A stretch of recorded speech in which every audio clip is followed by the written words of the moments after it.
Where's Rutte? Ruta's here. Okay. And then when Okay, good.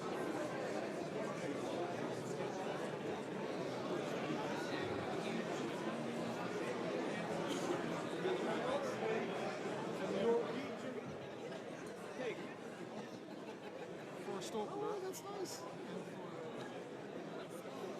I have to explain this to him. Cinnamon roll, right? It's a cinnamon roll.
question was, can it disappear? Because the cookie shouldn't be on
Good morning and welcome to this meeting. Before I address the Council and hand over to the new Secretary General, let me give the floor to the Dean of the Council, Ambassador Nobelo. So please, you have the floor. Thank you, Secretary General. Dear colleagues, it is a great honor for me to the Secretary General Jens Stoltenberg and to welcome Secretary General Mark Rutte. It took us a while to agree on an appropriate person to replace our popular SG. Dear Jens, it was a wonderful journey with you during the last 10 years, truly your decade. We were lucky that you declined your father's advice not to take over a boring organization. You navigated us through many dire straits as we search for a new role of NATO in a fast-changing world. Under your leadership, we proved that NATO is not obsolete or brain-dead, but capable to reform, to strengthen transatlantic bond, and to meet world's commitments. You were the greatest transformer of our alliance in many other areas as well. Above all, you united us behind Ukraine. It was not a boring decade, for sure. Somehow, at the time when you took over NATO, an exhibition of portraits of Russian rulers took place in Moscow. Those who expanded Russia by war had a green spot on their frames. That explains mentality. But if we were ever to exhibit portraits of NATO leaders, you would have many green spots on your frame for the admission of new members. Open door is our mentality. Dear Jens, we are going to miss your profound wisdom, cool head, and the dry sense of humor. Please be kind to us in your book on NATO. Ladies and gentlemen, leadership matters more than mutual interest, particularly in extraordinary times. Dear Secretary General Rutte, challenges before you are no less demanding. International security system is crumbling. The most devastating warfare since Second World War is fought on European soil. Terrorism, hybrid and cyber warfare are threatening our way of life. Dear Mark, you have to sustain our unity and to preempt fatigue in our support to Ukraine, where the future of European security will be decided. It is not an easy task due to the electoral turbulences in many of our democracies. The definition of our security has never been more complex, and the line between regional and global is more blurred. Because of that, you would have to finish the reforms that we adopted at Madrid and Vilnius summits. Challenges ahead of us requires a lot of diplomatic skill and strong leadership. We all believe that your long political experience, your strong dedication and working energy, backed by your firm beliefs and compassion, will lead us successfully through turbulent times ahead of us. You inherited a large alliance, and our collective strength is unprecedented in history. United, we stand with you. Thank you once again, Jens, and warm welcome to you, Mark.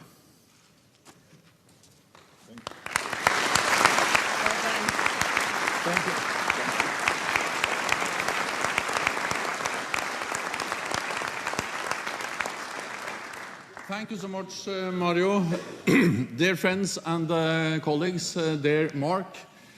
When I became Minister for Industry and Energy in Norway in the early 1990s, the Prime Minister told me that I needed to be prepared for long meetings in the Parliament.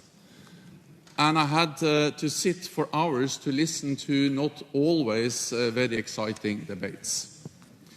But the Prime Minister also told me, remember that this is democracy. This is how we take care of our great nation and how we make decisions together.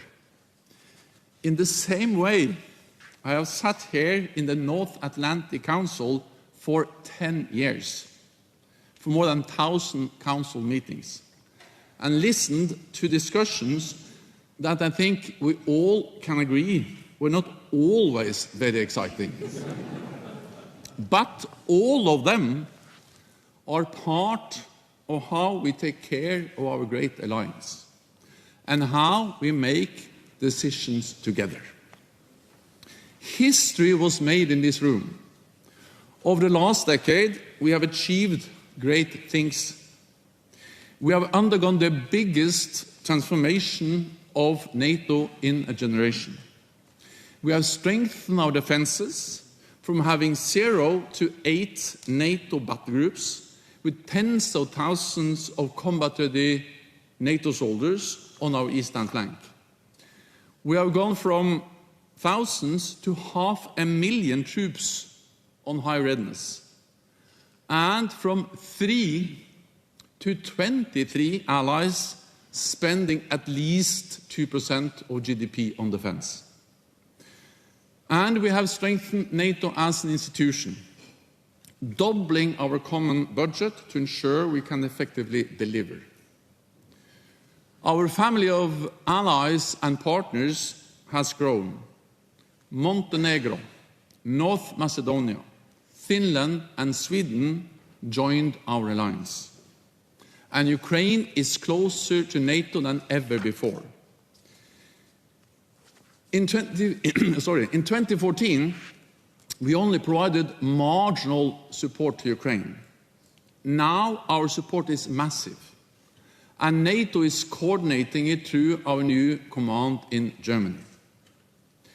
We have also broadened our partnerships in the south, deepened relations with countries in the Indo-Pacific, and NATO-EU cooperation has reached unprecedented levels. Europe and North America, together in a strong NATO, is the only way forward. Unity remains our greatest strength. It has been an honor for me to be at the helm of NATO and to work with all your nations and with everyone at this table and in this building. I thank you all, civilian and military leaders, members of the international staff, the international military staff, and representatives of national delegations. And of course, I thank my dear Ingrid, who's there. And now I'm coming.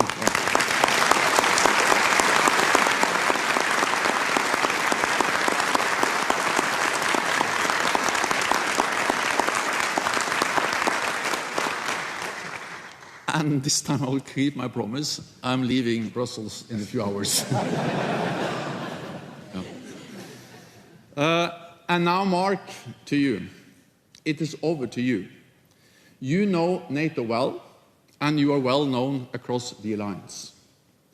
You have the perfect background and experience to become a great Secretary General of NATO. During your many years, 14 years, as Prime Minister, you have demonstrated that you know how to build consensus.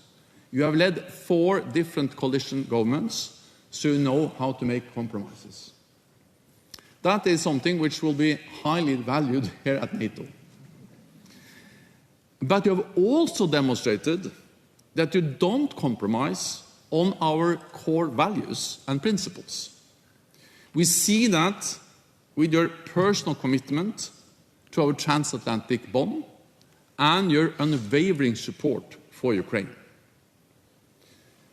Now is the time to leave and for you to begin your term as Secretary General of NATO. To mark that moment, I will hand you this gavel donated to NATO in 1963 by Iceland. It is used for special meetings in NATO. The last time it was used was when we had the last ministerial meeting in the old NATO building over the road, and then we use it again today. Whether you decide to use this every day is up to you. It's a Viking gavel. Dear Mark, please receive this special gavel, and let me invite you to take the seat of the chair of the North Atlantic Council.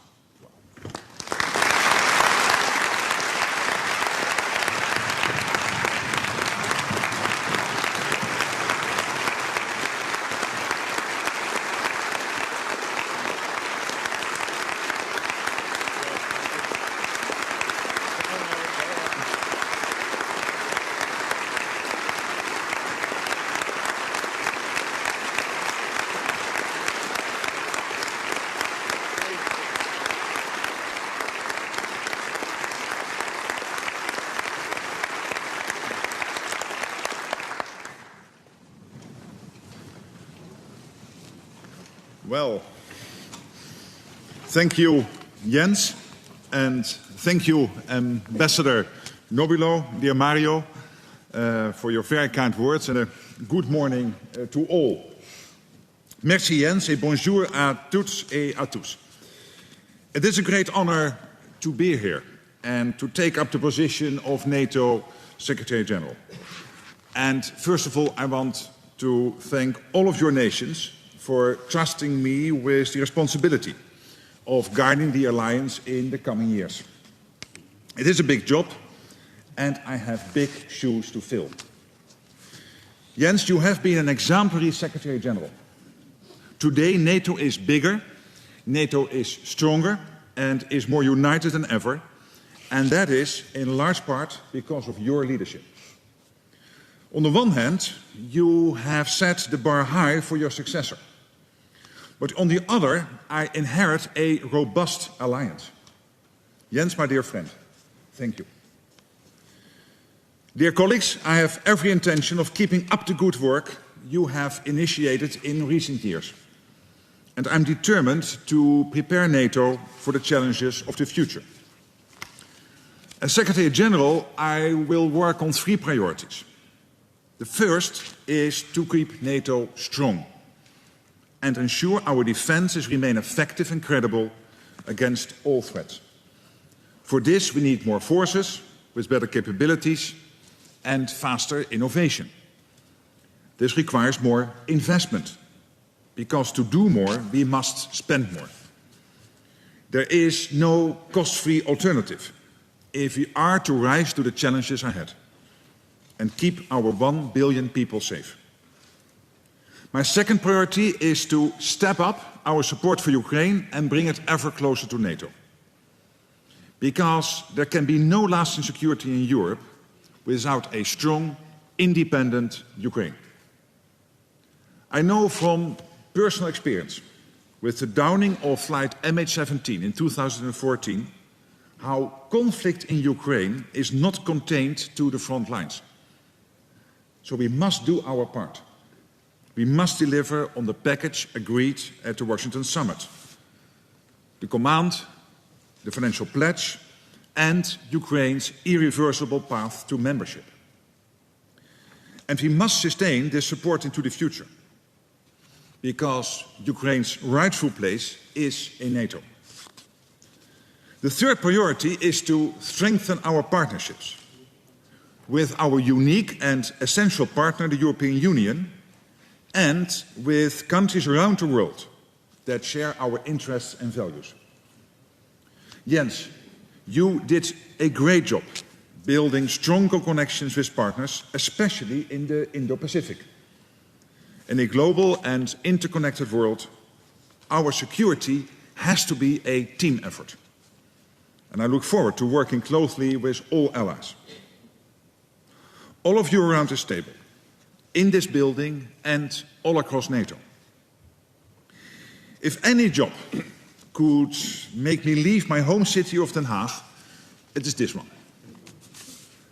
Ambassador Petridis, dear Ariadne, I want to thank you and your country for welcoming me here in Brussels. It is a city I have gotten to know well over the years, thanks to the endless amount of EU Council meetings I have attended. And it is now my home away from home. I'm eager to roll up my sleeves, get to know every one of you, and get to work together. So I want to thank you very much. And I believe now the right wording is that I have to say this meeting now stands adjourned.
One day to have.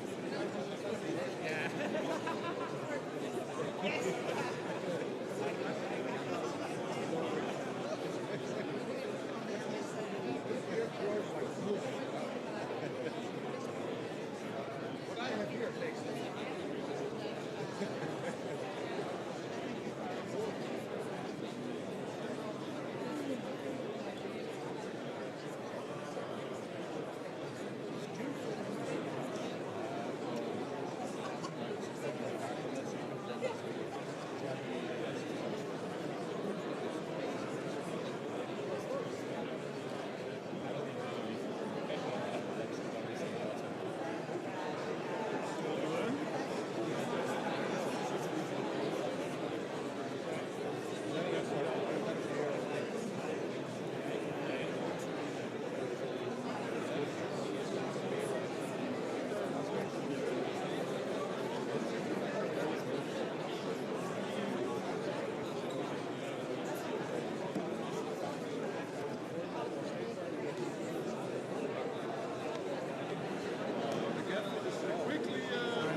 Don't want it to be lost.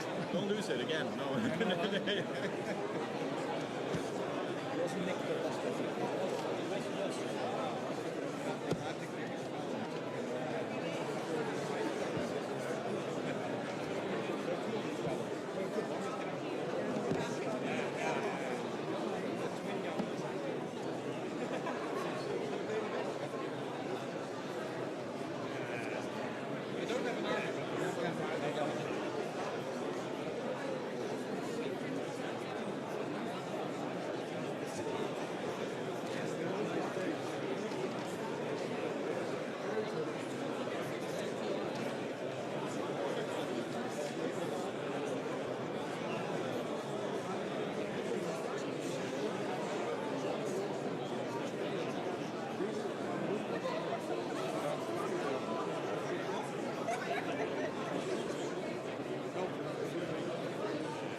down with it.